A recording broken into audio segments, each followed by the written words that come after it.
Greetings and welcome to PinballHelp. Mike here. Today I'm kind of excited because a game that I've been looking for a long time popped up. And it's one of my grail games. It's not necessarily that great of a game. It's just a game that I remember as a kid, and I've been looking for it, and something popped up on Craigslist. I wrangled back and forth with the seller quite a bit. Finally managed to get it. So this is a first look at this machine. I just unloaded it and I've thrown it into my living room. And if you haven't guessed, it's an airplane themed game here. And the name of it is Air Aces by Bally. There's nothing particularly special about this game. It's got a relatively standard layout. It's kind of a little bit like Jumping Jack from Gottlieb, or Jack in the Box. It's got just a big row of drop targets up here. It's got two small upper flippers and then two other flippers down here. And it's pretty straightforward. This is a 70s era Bally. I'd have to do some research into what year this is. Let's just put it on the screen right there. Ding. Magic of editing? I don't know. Probably not. Anyway, so it's called Air Aces, and take a look. Here's the back glass of it. It's done by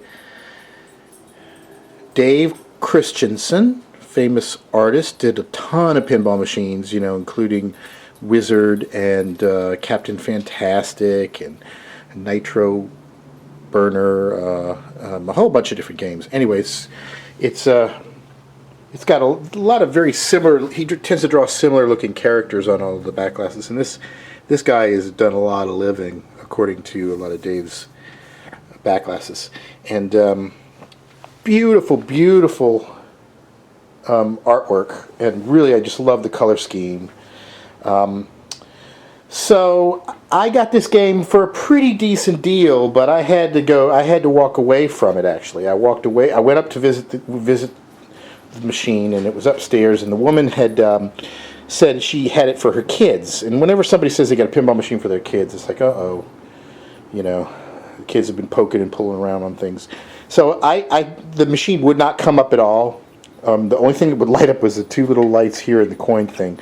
None of the GI, nothing else would come up. She said it was working, but they moved it, and you can tell there's damage here. You can see in the back where the head cracked off of the machine. So they moved this game with the head still attached, which is one of those cardinal rules you don't do. But these people didn't know anything about pinball. So there's some signs that it was not handled the best. But all things considered, it's in pretty good condition. I'm very, very impressed with how clean this game is. I mean, check a look at that playfield. Usually on these games, there's so much wear. There's not even hardly any wear. The inserts are not even shrunk very much. Even on the kick-out holes up here, there's just a tiny little missing right there where the kick-out holes. But so it's really one of the nicest condition games I've seen in a long time. So I went out to look at the game. We couldn't agree on a price, and I said, okay, thank you, and I left, and that was it. And, I said, my friend said, oh, she'll call you back. And I'm like, I don't think so, man. I do not think so. And sure enough, she called me back and said, look, okay, if you want it, come get it. So sometimes you got to, you go all the way out there and, stand your ground, because I know how much work goes into these machines. And I have a certain target area that I go for, and that's just kind of what I have to get it for. And I've been pretty lucky. This was a game that I would have been a little bit sad to have walked away from, because I just. Well, let me also tell you why this game is important to me. When I was a kid, this was a game in one of the local arcades, and this was the game that I hated.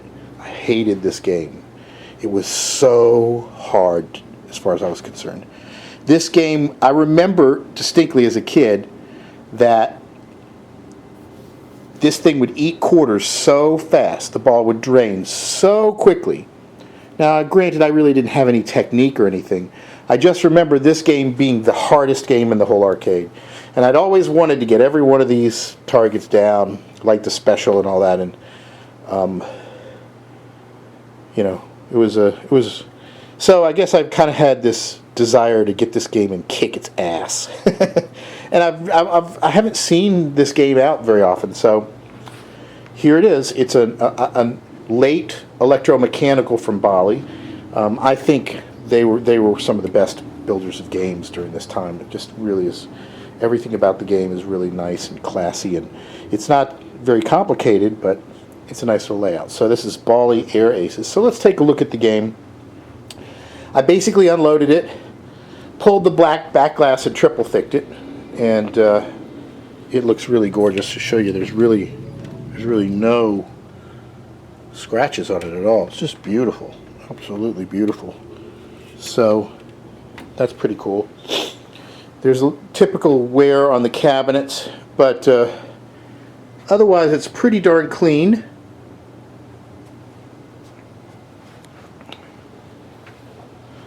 And I haven't turned it on, and I'm not going to turn it on until I get a chance to work with it a little bit more. But I will show you, I have taken a cursory glance at it. So let me show you what I found. I'm going to put the camera down for 1 second. Here, take a look at that. See if you can guess what machine that is while I'm lifting the playfield. Okay? Talk amongst yourselves. I don't even have a tripod with me today, so I'm kind of at a limit. So I have not put this playfield up, so I'm going to do that right now, just to take a look at it, see what kind of condition it's in. Okay. All right. Guess that machine? Here's another hint. I don't think this game has ever been featured on a video. Maybe it has. Anyway. Okay, that's another time. Alright, here we go. This is the inside of the cabinet. I've never lifted the playfield up. Let's take a look at this playfield. It's very clean. I am not used to getting games that are this clean. This is a really good quality version. This could be collector quality if you ask me, although that's such a misnomer. So what I'm going to do before I turn the game on is I'll be checking all the coils and just looking over the whole assembly to make sure that everything is working, but it all looks like it's in really good condition.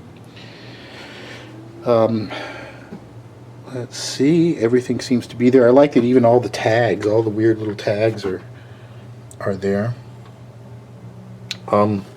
This is kind of odd. There's a little set of wires here that are broken, and what is that for? What was cut off of that? I don't know.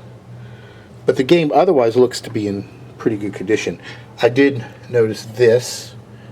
That fuse is blown. See the mark in the middle of it right here? That's blown. This fuse, you can see one side of the holder is missing, and somebody has actually soldered the fuse to the holder. So before I even do anything, I'm going to replace this fuse holder here, and I'll replace this fuse, but I'm going to find out what else this fuse goes to. It's a 10 amp fuse, and this one's a 15 amp. So we'll check all of that. How many games are on the machine? Let's take a look at the counter. The counter is right there. 44,813. That's quite a reasonable amount of plays.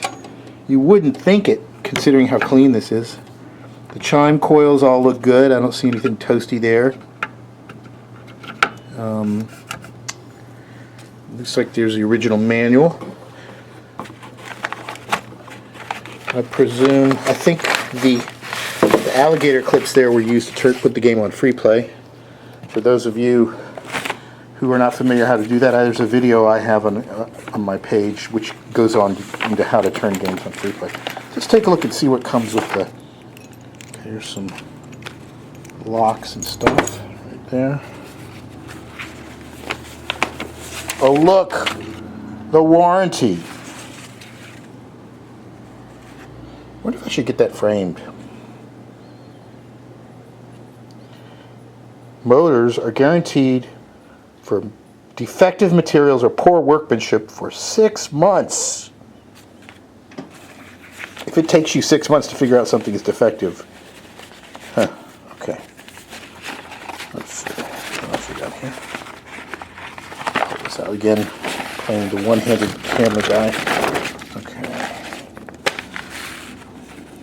You gotta love these old rule sets. You know, this was fancy with the indentation and everything. This is probably done on an IBM Selectric typewriter.